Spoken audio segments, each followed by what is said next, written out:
Hello and welcome back to My Father Before Me, a regular segment where we bring together nerds from different generations and discuss the films that define our culture and made us who we are. I'm Brennan Sem. Joining me is the perennial nerd, Tory Sem. Gotta bring it back. Still perennial. Well, you're still old. I'm still everlasting. Still everlasting.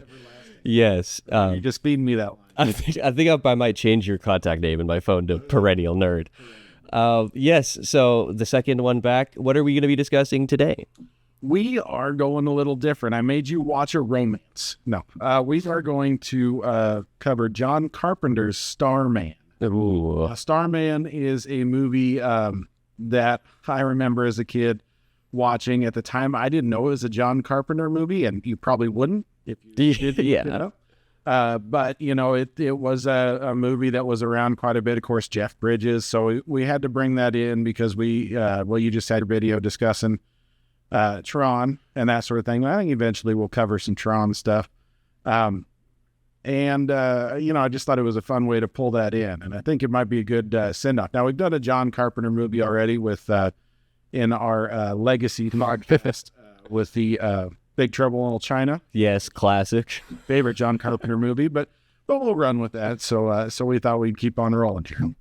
Yeah, so I gotta admit, I didn't know that this movie existed before you said it. Which, I mean, knowing kind of a little bit of what I know about it now, obviously starring Jeff Bridges, he actually got nominated for an Oscar based off of this movie. But if some of the trivia I heard or read somewhere is accurate, this is the first nomination for somebody who's not playing a human or something like that. You know, fascinating. The Academy Awards are always a little iffy when it comes to the sci-fi. Yeah. So I don't know if that's true or how they classify that, but yeah, he got nominated for it. I think Karen Allen got nominated as well for sport. Really?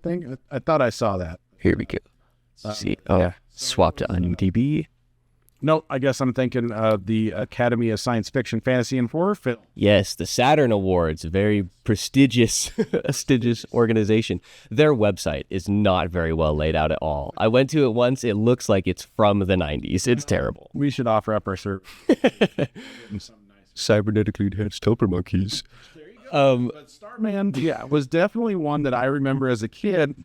Again, you know, and I keep going back to the well, but this was our streaming service was hanging box office, HBO, right? So whatever was on HBO, whatever HBO happened to spend money on for a lot of rights was what you would see. And Starman was one of those that was played all the time and that kind of thing. And, you know, I remember some of these movies like this, before we had our DVD extras and that kind of thing.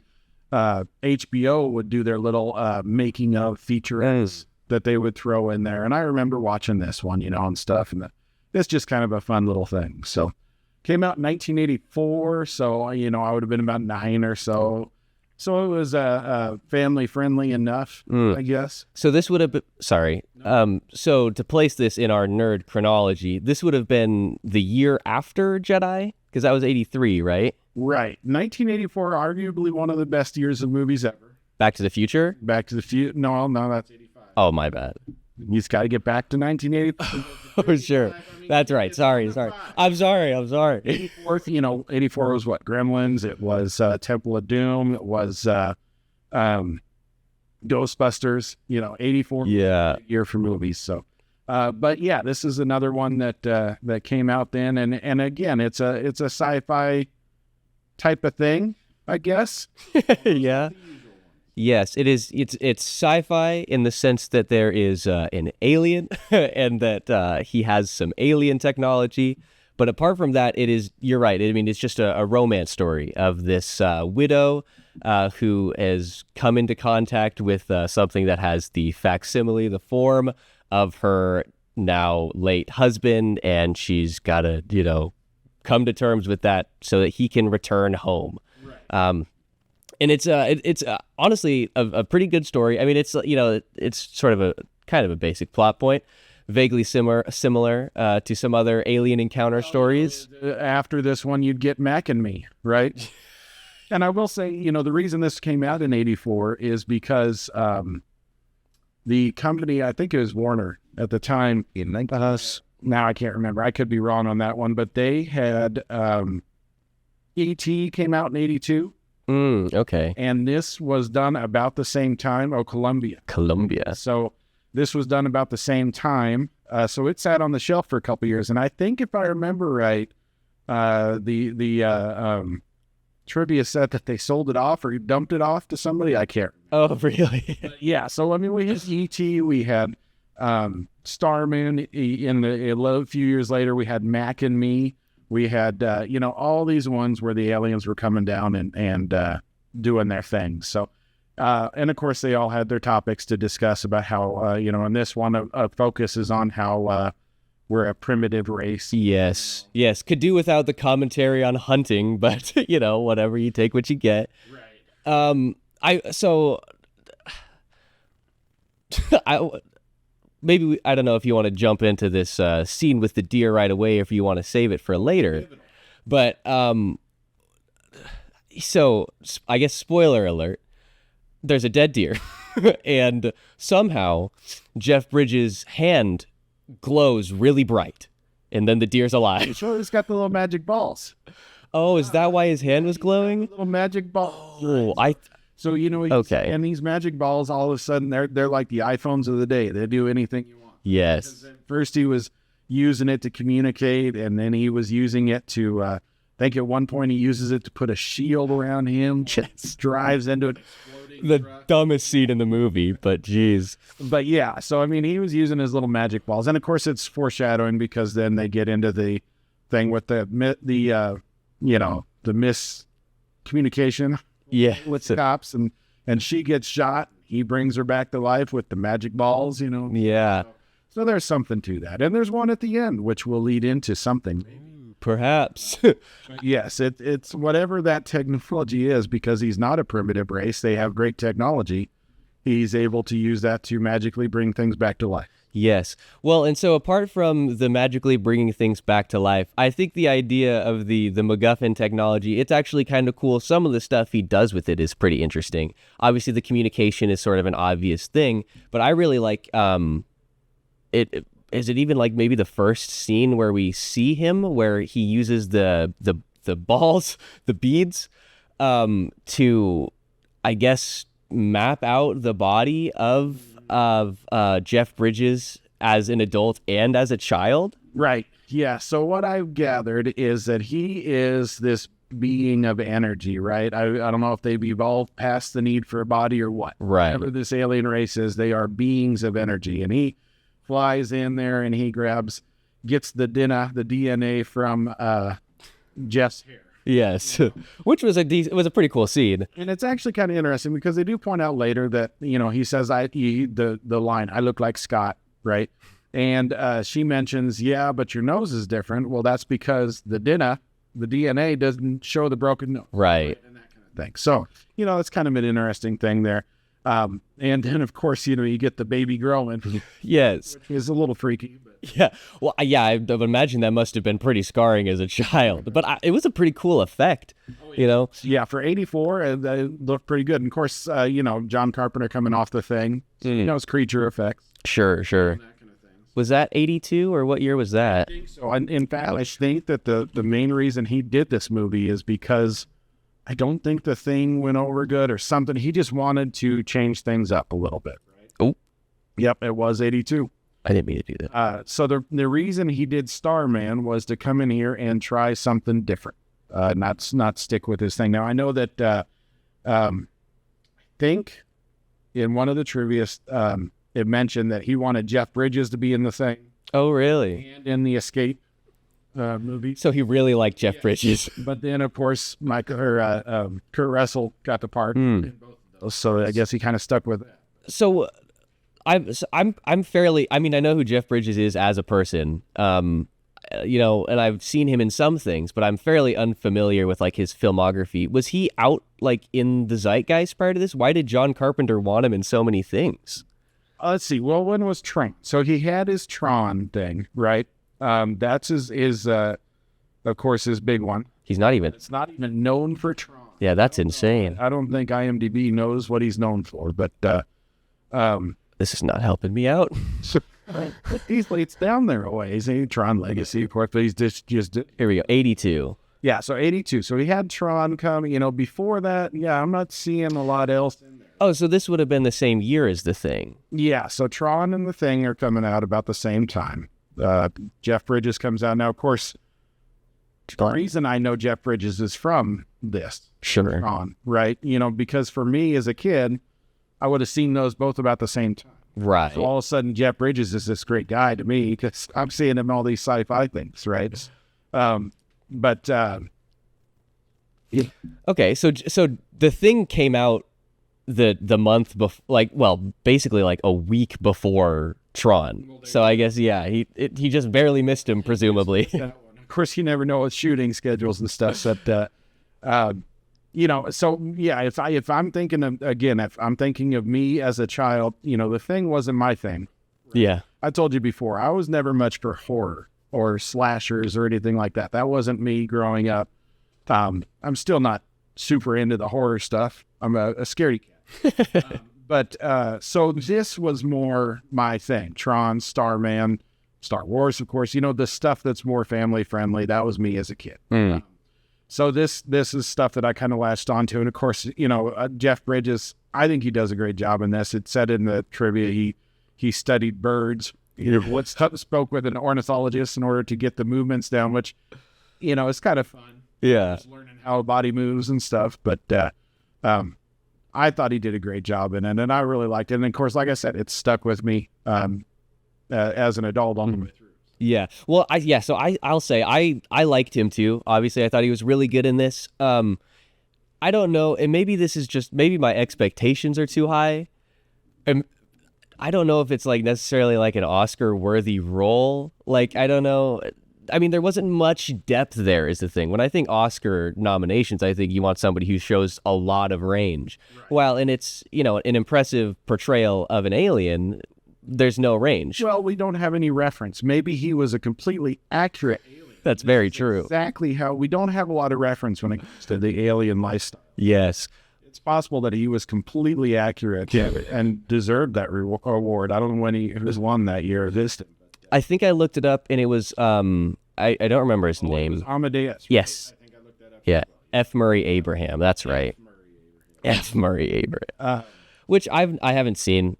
It's on Netflix, so I was gonna watch it, but I just didn't have enough time. It's like 3 hours long. Yeah, that's one I'm not overly. I don't remember that one as well. Again, if we compare that to my movie watching, Starman is in my brain cavity at that time.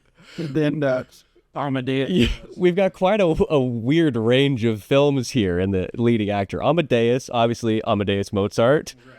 And then we have The Killing Fields about Pol Pot in Cambodia. Well, yes. And then Starman. So quite an eclectic group. Oh, hey, look, John Malkovich. You were just talking about him. Yeah, I haven't seen this movie either. Places in the Heart. Either. John Malkovich is an interesting one. We're definitely going to have to find a good movie to discuss him. I mentioned it in the comments of your video. Yes, Rounders. Malkovich was Rounders. I did look it up, and it wasn't streaming anywhere. Otherwise, I would have watched that. You know what? That might be in our DVD. Oh, perfect. I don't think I got rid of that one. Yeah, we'll have to. Yeah, we'll have to wait for that one. So yeah, I mean, I don't know if it was Oscar worthy. Jeff Bridges was great. I felt like what's her name again? Karen Allen. Yep, Marion. Yes, from Indy.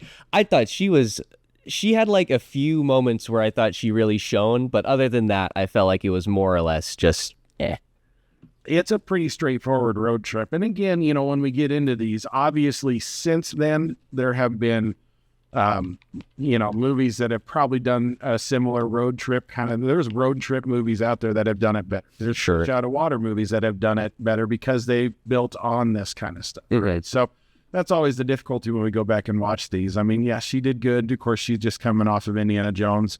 I think that it is a pretty straightforward movie. Again, a lot of these are just ones that are nostalgia because I watched them a lot. They were on the HBO all the time and stuff. And, in fact, I'm awful sure that I inappropriately used the take it easy and up yours. Yeah. As a child, which was kind of fun. But there's a lot to it. There's a lot of things in here going back and doing a rewatch that link up to stuff that I didn't recognize before too. Mm-hmm. Right? Like we had one of the hunters. Oh, I forgot now. I had it all down. But we've got all kinds of reference. One of the police officers is Dirk Blocker. I don't know if you've watched any. That is such a name. Yes. I don't know if you've watched any Brooklyn Nine-Nine. But Not he really. is quite the character, Hitchcock in those shows. I don't know if I've ever seen him in anything else, but he's one of them guys that he's kind of one of the little side detectives that is super lazy. Oh, sure. Great stuff. Just a little side character actor in that one. So obviously he got his chops, his cop chops from Starman, we'll say. Yeah. Oh, Quantum Leap. Oh, just one episode. Never mind. That one. Yeah, so again, this movie didn't have a lot to it. I think one of the hunters, who was it? Let's see. Let's pop that in there. Who was Ted White? Where did I see that a connection there to some? Yes, there we go. So Ted White was, he was one of the Jasons. Yes. I know that they mentioned in something that when he showed up to the set, somehow a lot of the Friday the 13th fans found out about it, and they all showed up. Oh, really? That's hilarious. Jeff Bridges, soon to be Oscar nominated, but they all want to see this guy. So, well, it's crazy. It's like it's not even a good one. It was the last chapter. I don't remember exactly what the score is, but so this guy mostly stunts. It looks like. Yeah, stunt guy. Roadhouse, there's a classic for you. They're remaking that with Jake Gyllenhaal. Definitely a different looking movie, but we may have to do a Roadhouse retrospect. Oh yes, I'm sure. Patrick. No. Who is it? Oh man. It's Patrick Swayze. Patrick, I was right. Patrick Swayze. There, he's doing Tai Chi. Oh, Sam Elliott's in this too. Oh yeah, it's a classic. It's a classic. When did that one come out? We'll have to. I don't know if that's necessarily it's definitely not a sci-fi. 89. So yeah, I mean, there's a little bit of a tone shift, but I think we can make it work. I mean, we did a romance today, so there you go. That's true. Yeah. We're really coming around in the genres here. I do have to say, yeah, we I had you watch this one. It's probably not one that we have a lot to discuss, like some of our other movies, but it did, it was another one of those that we've seen quite a bit. And 7 out of 10, we're sitting at the Willow rating, right? Wasn't Willow, I think, when we reviewed a 7.2 out of 10 or something? I think so, yeah. So, I mean, we're 7.2 down. Yeah. Oh, terrible Metacritic score, though, whereas Starman had a 7. The metas are stupid.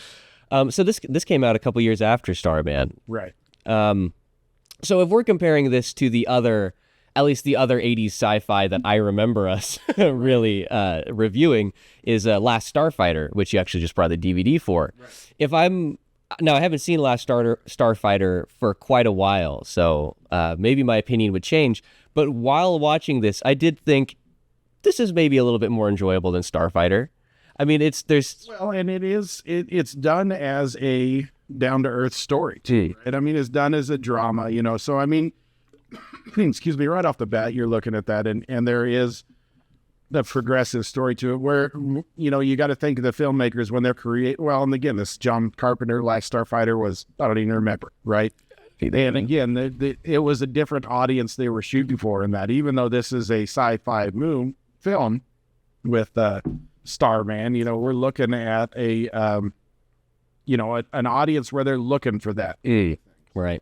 Notably came out the same year. I didn't notice that. Well, as I've mentioned, I watched all these movies. I watched a lot of movies those years. That's why we're doing this. Oh, he also was a writer on Escape from New York. Well, the director for... Yeah. Oh, there you go. We have got so many connections here. It's crazy. So I feel like we have to do Escape from New York now. Yeah. That's sort of... Well, we got the John Carpenter. We got to keep going. there was one other thing I wanted to pull up because I did note This is on the phone. this is on the phone. It's a very serious note. So I felt like a lot of the dialogue was all right. There were a few like lines or line reads that are like, okay, this is a little dumb. This is either stunted or there's one in particular where I was like, this is so expository. Like you're just telling me the whole, backstory or whatever. But there was one in particular that I thought not only is this the greatest line of dialogue I think I've heard in a long time, it was the greatest delivery.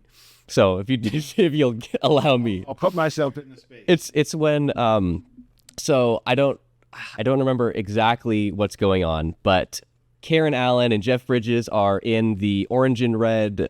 What is it? A Camaro? Yeah, yes, I believe so. I think it's a Mustang, actually. Yeah, you're right, Mustang. Sorry, car guys are yelling. I'm not a car guy. So My wife's yelling. it's an orange and black car, and they drive by, and there are these two cops chilling out in their patrol car, and one of them goes, "Hey, didn't those state boys?" Blocker. Oh, is that him? Perfect. What a connection. He goes, didn't those state boys want orange and some Mustang? And the other guys, I think so. And then Dirk Blocker, he delivers this line. He goes, "Well, kick her in the ass. I think we got the bastard." Well, he had to be a redneck shoot first cop. Yeah, it was perfect. It was just, what a delivery. It was just great. Who's the other cop? Because he was from something. He's a reference to MC Gainey. MC Gainey,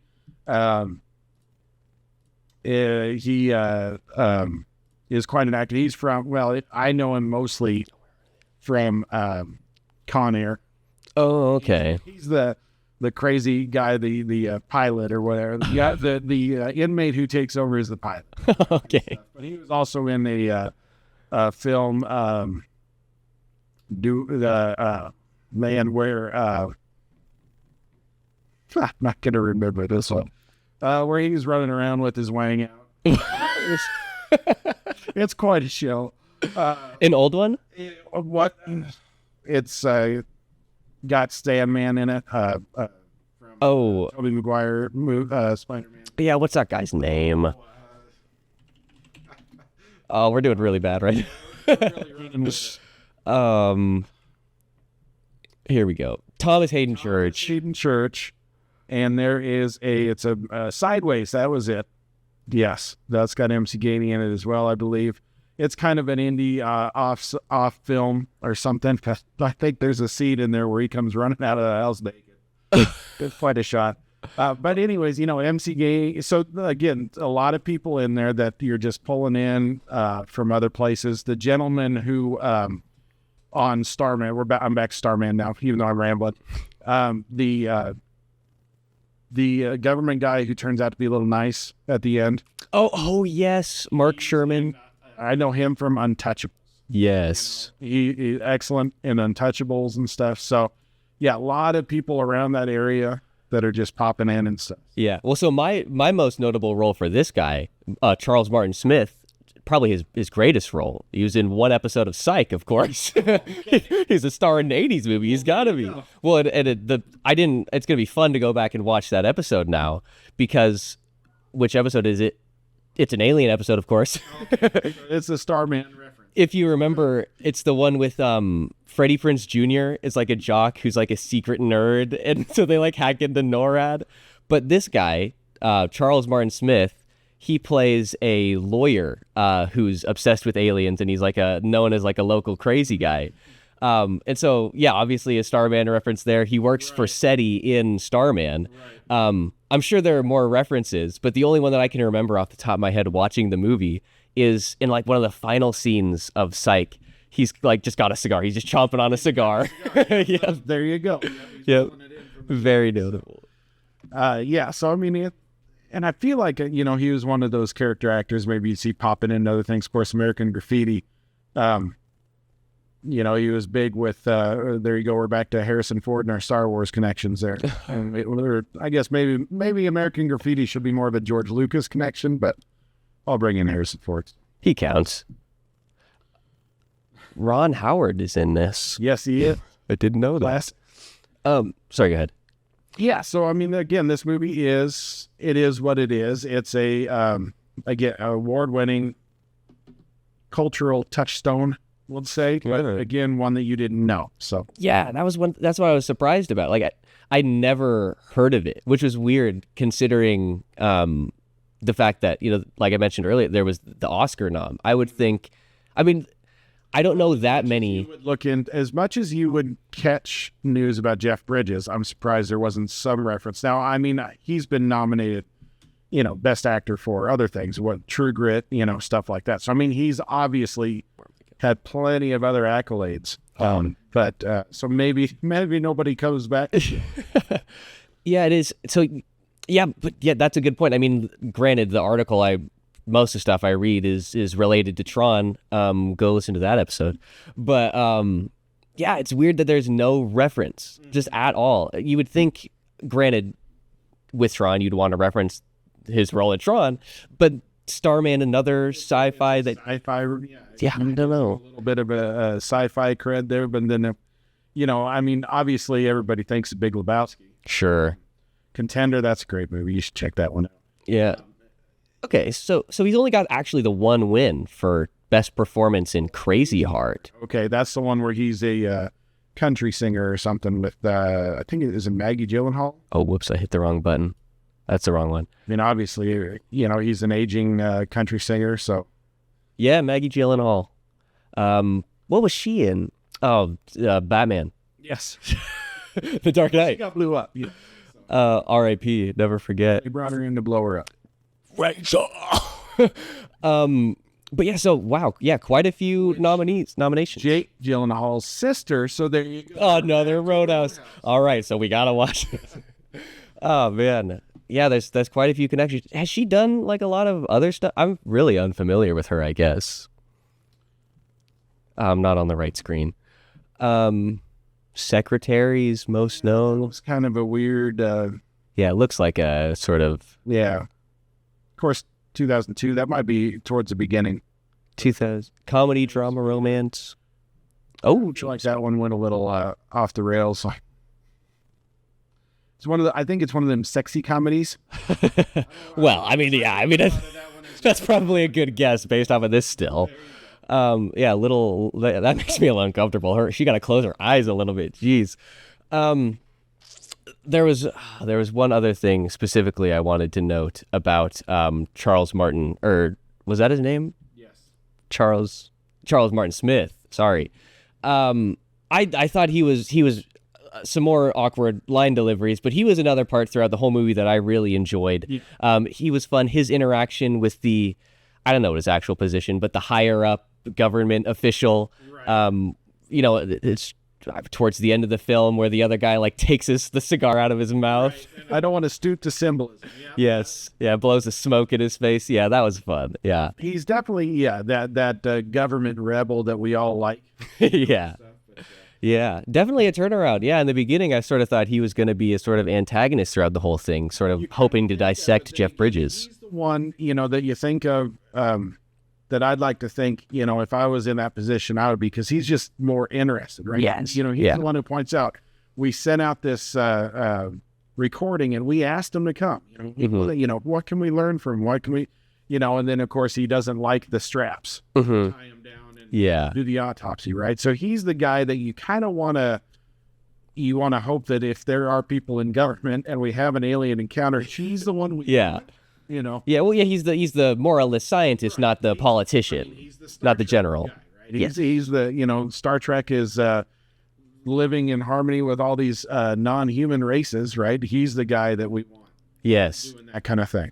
Yes. Well, I really like the, just to completely jump around, I like he worked for SETI. Obviously, we sent out Voyager 2 with the golden record. I like the continued returning to satisfaction. That was fun with Jeff Bridges' beautiful performance. Now, actually, I think there's actually trivia that says that song actually wasn't on that.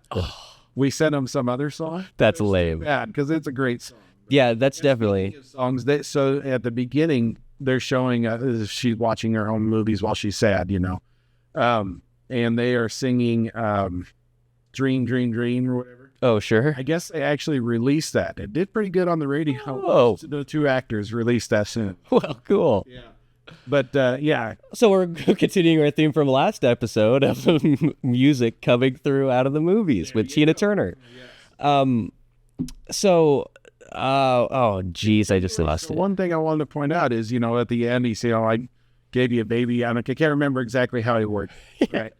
Yeah, it's a lyric. I gave you a baby. Well, that's his Oscar-winning or Oscar-nominated performance. It is interesting. So there was a TV series that came out in the 80s, and it had the role of Starman was somebody else that I expect you to watch one of these days. Oh, okay. The lead actor from Airplane. Oh boy. Now, yeah, you'll have to Google the Starman TV series. Oh, I hate the way the IMDb... I had it in my head, darn it. So yeah, that series came out. And I actually remember a few episodes of that, but of course it takes place a little bit further up in things where the kid's a little bit older and stuff, and it was definitely Robert Hayes.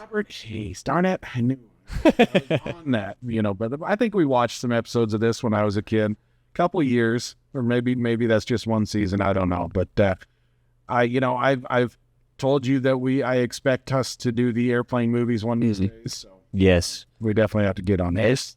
On my phone, when I look these up on the IMDb app, IMDb, I put the emphasis in the weird spot. These are called Flying High.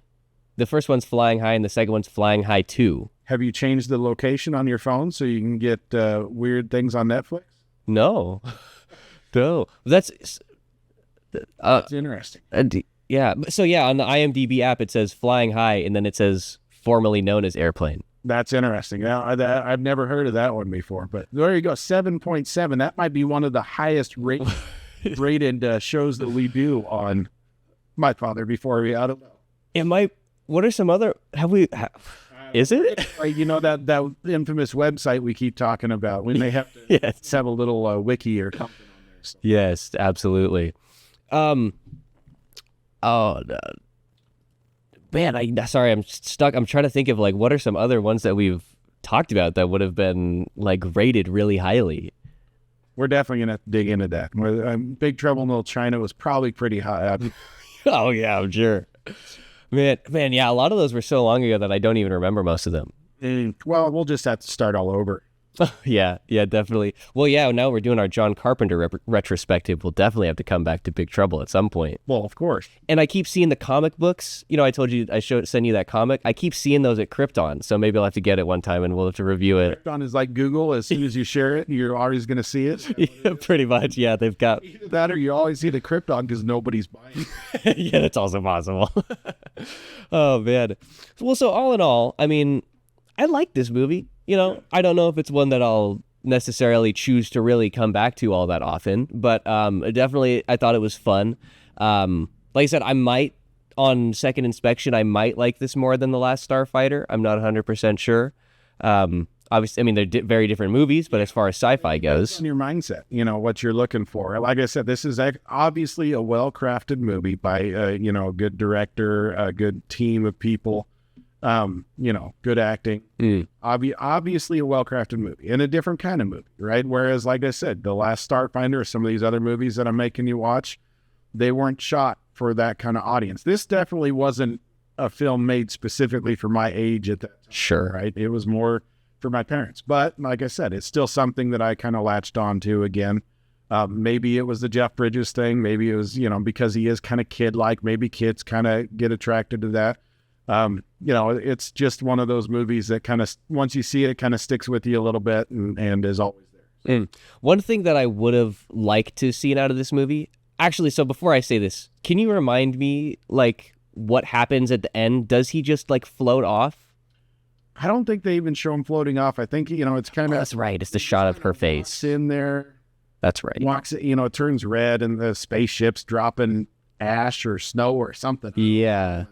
It is kind of a different ending because it just focuses on her face and then it goes right into that score, that music. Yeah. Which, interestingly, so we talked music before, it's something else I forgot. That's what I was going to ask. John Carpenter is normally one, we talked about a Big Trouble in Little China, who likes to score. Yes. This one he didn't. because the producer, which we haven't discussed, is Michael Douglas.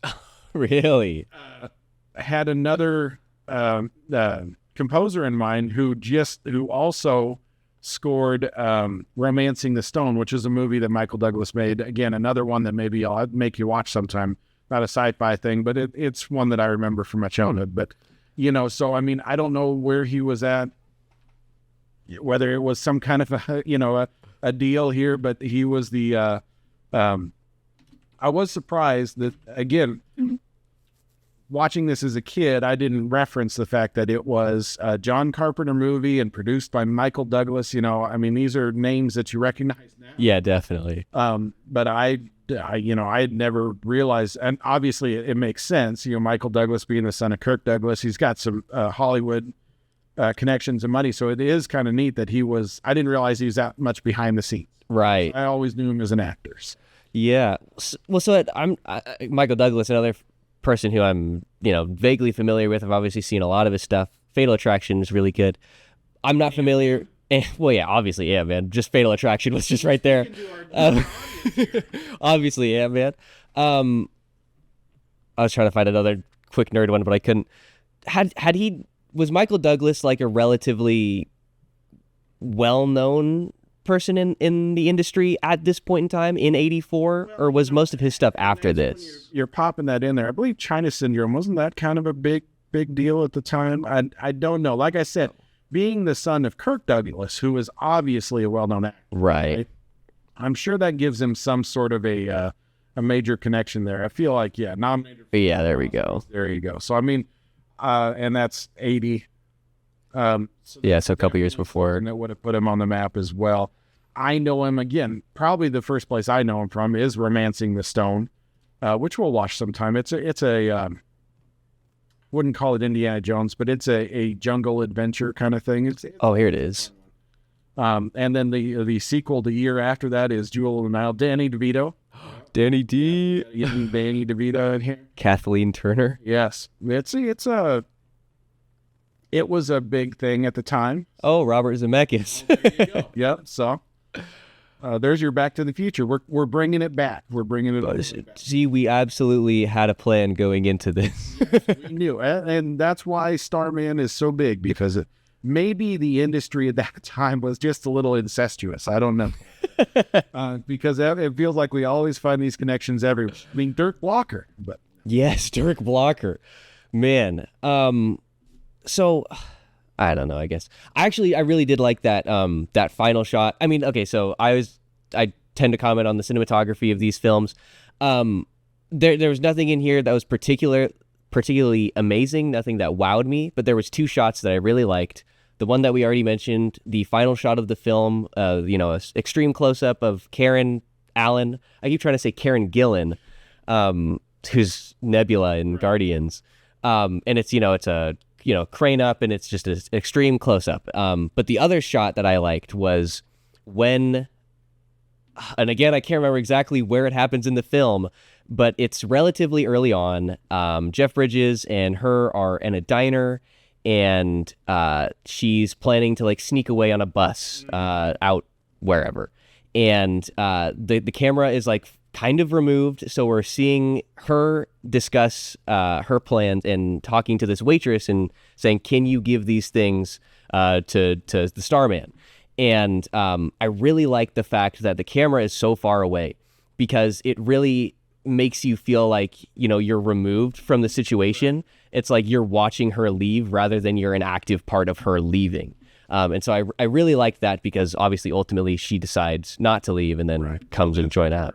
That's kind of her turn, right? Where she's on her way out, and then that whole thing happens, and it just kind of it changes her focus, right? Yes. In the waitress, who's a character actress you see in a lot of stuff. Okay. I don't know her name, but I can't even pick out where I've seen her, but I know that she's someone that yes, we've seen in a lot of things, maybe more around that era again. So maybe I've seen her in a lot of things. But she comes out, you want me to hold the bus, honey? And stuff. Yes. And Karen takes off with her. So, I mean, yes, that's definitely the turnaround when she starts focusing more on him. And it's kind of interesting, and I noticed it more now than I did before. But before that scene, she's planning it, right? Because she's sitting there explaining to them how to look on the map. Yeah. And, in case something happens to me, right? And of course, that comes back later, because when he takes off, he says, "Well, it was detrimental to your health." Yeah. What she said, in the diner there. So I mean, definitely some good writing there. And callbacks and an interesting take on all that. But yeah, I like that shot. Again, it's one of those subtle things. And because it is such a subtle movie, you notice that kind of thing. Me as a kid, I probably it just kind of sunk in. Sure. One of those things that just kind of pops into your head. Yeah, definitely. So I'm looking through the Oscars for this year. I'm trying to find Best Picture, because obviously, like I said, I haven't seen, I guess I could Control F, couldn't I? That would be smart. That might be the way to do things. So obviously Amadeus, I guess, swept that year. So I haven't seen it. I wonder, though, if like the rest of the movie surrounding Starman, if everything else had been ever so slightly better, do you think we would have seen like Jeff Bridges win an Oscar there? Do you think we could have seen a nomination for, I don't know, effects or something, visual effects? Well, visual effects is it's tough. Temple of Doom. You're up against 2010, Indiana Jones, Temple of Doom, and Ghostbusters. But that being, there's only 3 nominees here. That's very weird. But you saw the part where they drove into the exploding train. I know. Walked out with the balloon. I know. Well, that's what I'm saying. If if the rest of it had been a little bit better, do you think we could have seen some nominees anywhere else? Maybe in that way, because and it is The Natural. Oh, there's another one. That's a tough one to beat. That had some great cinematography. Even I know that one's a good Robert Redford, what a beautiful man. Classic. Is he alive, or did he die recently? Well, he was in. Oh no, he's alive. At least IMDb does. I'm thinking of William Hurt. Sorry, completely different. And that's a whole different old actor. Who is being replaced by Harrison Ford. And we're back. Boom. What was I going to say? So that was one thing that they noticed on Starman, is that Carpenter wanted to make sure, and he said, "I want to use America as my set." So they did do a lot of traveling and that sort of thing. Although I think there were scenes that were specifically supposed to be in Nebraska that were shot in Vegas or Nevada. So I mean, what a liar! I think they're quite on track there, but he did want to be out and about, which is good. Sometimes movies at that time might have been a lot more on the back lot or something along those lines. So I think they did. That also lends a little bit to the authenticity of it when you're watching it. Yeah, definitely. It definitely did feel like they were actually like on a road trip and not just on a soundstage. Right. I did like that. And I like that we did get to sort of see like a wide amalgam of different personalities too. Obviously, we've got the deer hunter and the waitress. We mentioned those. We got the cops and the shoot first cop. Yeah, I think there was a lot of fun world building going on here that I did enjoy. Well, and I think that was his focus too. I mean, you talk fish out of water, you talk romance, that sort of thing, but his focus is he's trying to get a little bit of social commentary. Right? He's trying to point out, Jeff Bridges says, they've been there, the alien race has been there before, and that's when that crater that they end up going to in Winslow, is a landing point or something, right? So I mean, you get the sense, and you see it. One of the films that was on one of the IMDb's was Contact. I think yes. Robert Zemeckis. Yes. That kind of thing where alien races, a lot of the time these movies, they are trying to say, you're not quite ready for it. Right? Yeah. And then again, I think that's a commentary, but it's also, supposed to be a message. Yeah. We should be better. Well, I mean, I feel like that's a really regular thing. I mean, just like for sci-fi in general, it's a very social commentary space. I mean, obviously, Herbert's Dune, The Day the Earth Stood Still, Planet of the Apes. We were just talking about those. I mean, all of the old ones, but especially the first one. I'm at a loss for other classic sci-fi movies. Right. Star Trek. That's the whole point of Star Trek, the original series, was because Roddenberry wanted to say things socially that he couldn't say because critics or censors wouldn't like it. Right. Unless it's an alien doing it. Yeah. An alien saying it. that kind of thing. So it's that commentary. That's what's steeped in a lot of the, certainly in that that genre, that generation of sci-fi movies and stuff that we'll see a lot of. It's an easier way for people to be told things maybe they don't want to hear. Sure. So I have one last thing that I want to say. It's a point that I started to make earlier and then got sidetracked. It was when I asked what happened at the end. One thing that I would have liked to have seen from the end is classic sci-fi material. I think this could have been a really fun place for John Carpenter to sort of shine a little bit. If you get some brief glimpse of the alien's, quote, true form or whatever, even if it's just some, like we mentioned, a pure being of energy with some fancy special effects, even if it didn't look good, I think I would have liked it. I mean, then you're sort of running into an issue where you take the sort of human aspect out of the story a little bit if you bookend both parts of the movie with the alien. But I think it would have been something interesting to see, how does he think this thing actually, looks? I can't remember at the beginning. I mean, I think at one point after this ship crashes, don't they give a wide shot of a ball of light kind of floats through the air? Yeah. Yeah, I'm guessing that was the extent of their vision. I did like... at one point, they were talking about the gun, right after they first get in the car and stuff. And she mentions it makes me a little bit jumpy. Yes. Right? And then a little bit later, he says, I look like Scott, so that you not be a little bit jumpy. Yes. Right? And that kind of thing. So, I mean, it's an interesting way to kind of to play on that and that kind of thing. And I guess if you're a scout, then yes, of course, you're going to be, obviously there's, money concerns. It's a lot easier to have a alien than to spend a lot of money on the light effects. Yes. Yes. Yeah, I see what you're going for there. Have you ever watched Close Encounters of the Third Kind? Not yet. Okay. And it's not streaming anywhere because I looked it up after this. All right. Well, then I guess we're good. That's another one I guess I don't have on the list, but I definitely got to get that one in there. Who does that one? We get a vision there of an alien. The way that you say that doesn't fill me with a lot of confidence. I mean, granted. I'm not going to say it's good or bad. I wouldn't want to say that at all. Spielberg, that's what I was thinking. So that bad. Well, there you go. You might have there might be an image or two of it. François Truffaut. That's easy for you. That is, I believe this character is based off of Jacques Vallée. I believe you. That's all I know about this movie. So, Richard Dreyfuss, fun. Yeah, Richard Dreyfuss is the main guy on it. Terry Garr. Yeah, that's one I didn't have that on my list, but now that we say that, it definitely needs to be there. So, well, yeah, this was 2 years, yeah. So that's that's Star Wars. That's what I was just gonna say. That's weird. It's crazy how many of these it's weird looking back and realizing how many of these movies all come out at the same time, right. The exact same year or within a couple years. When you think back, it feels, and maybe this is just me, partly because I wasn't alive. So maybe it's different for you. But when I look back, I feel man, Star Wars, it must have been Close Encounters. These must have all been so far apart. Tron, I think Tron must have been in the 90s or so. And it's just, it doesn't compute very well for me. It's definitely a thing where we can talk about movies and their generations and the advancement. You've got before Jurassic Park and right? If we talk about CGI and that kind of thing, right? You've got before Star Wars and after, if you want to talk about any kind of space film, right? Because before Star Wars, and I'm no expert on this, but before Star Wars, I think a lot of it was wireframe spaceships flying through the air, that kind of thing. And of course, ILM fixed that. Yeah. They figured out a good way to do that. Excuse me.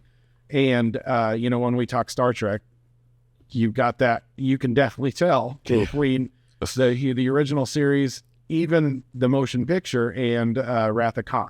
There's definitely a cut there, but division that you can kind of tell the difference. When we're looking at sensibilities and movie design, that sort of thing, there is definite delineations. And then when you look at that, those delineations aren't that far apart. Jurassic Park was 93? Yes. We're talking 9 years after Starman. Wow. Return of the Jedi. So there's a tight frame. Yeah. Where things just rocketed. And that's where we're at, with that kind of thing. So I think I see what you're saying there, but it is interesting to see what kind of leaps and bounds have happened in different generations of movie making. And then, we're at the point now, and I listened to another podcast again talking about Planet of the Apes, and you're right. Those look like real apes. They're great. We've got real talking apes that are climbing on buildings that are covered in vines because they've been there for 300 years. Yeah. You know what I mean? And it's a real thing, even though we know it's not, So, I mean, it's pretty crazy when you look at all the stuff we're at now, and where do we go from here? Right? I think at this point, I could be wrong, obviously, but I think at this point, you're almost past that uncanny valley where things are looking more realistic. And I don't know if we're going to be able to compartmentalize and say, okay, this is when it's 2000s. Yeah. It's 2010. The same way that we can say, like I said, before Jurassic Park and after, that's a clear cut. But the stuff before Jurassic Park is just a matter of a few years where you can then just see the difference. Yeah, that's really interesting. Well, so the weird thing, though, is that I feel like, and granted, I haven't watched the movie in maybe a couple of years, but I feel like there's not like a massive jump in like the quality, I guess, of CGI from like, say, James Cameron's Avatar to Kingdom of the Planet of the Apes. Granted, there has been advancement. It's both performance capture technology for the large part, so I think it's a fair comparison.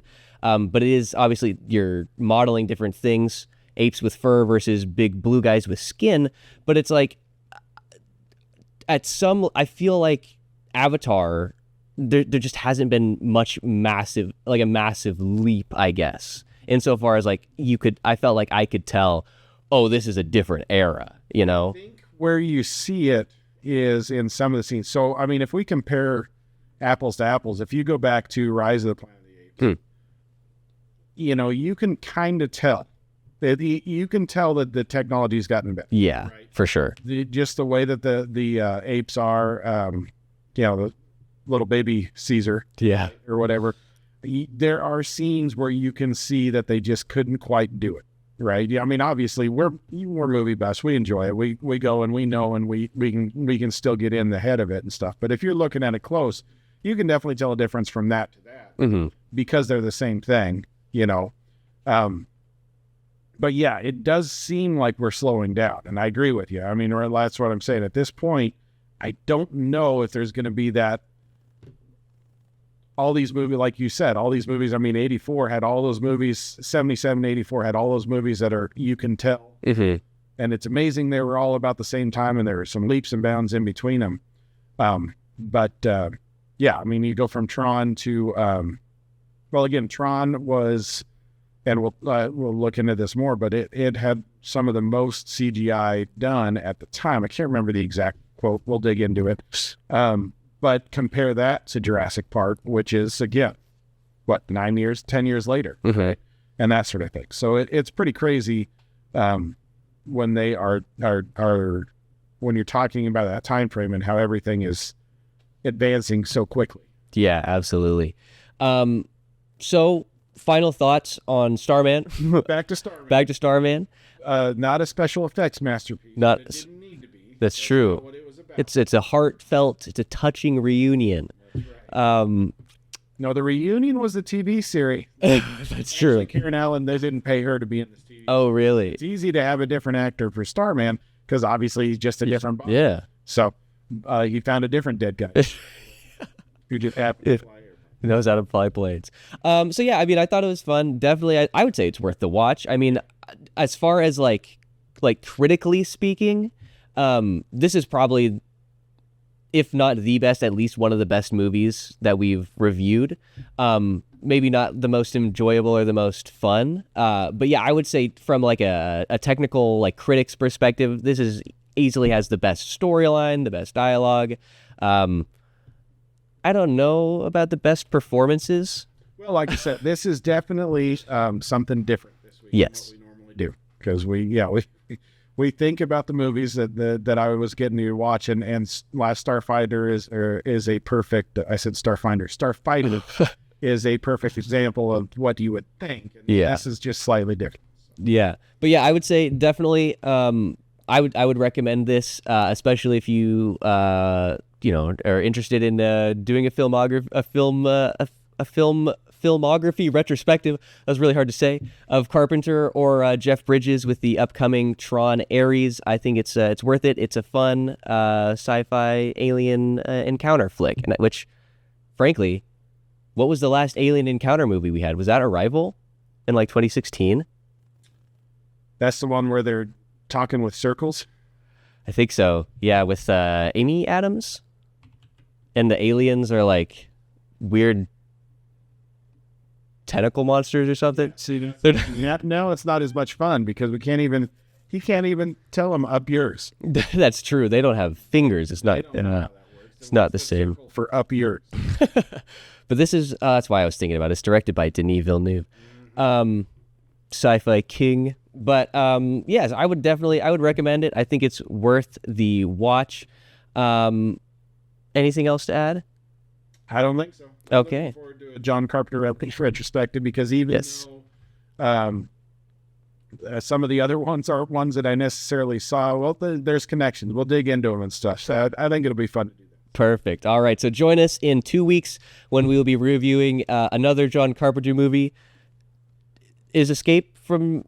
Which one's the first one, New York or L.A.? First is New York, then it's L.A. New York is first. Is that available anywhere? Are we going to be able to watch that next, or will we have to wait a little while? It'd either be that or another one. I was just mentioning another John Carpenter from my day is Christine. Christine, so we've yes. got a few options to go there. Yeah, why? Hasn't he done like 80 films or something stupid? He's got like some crazy output, I think. And we can do the best and go back to... Big troubles. Yeah, of course. All right. Well, we'll leave it there, and then we will catch you guys next time.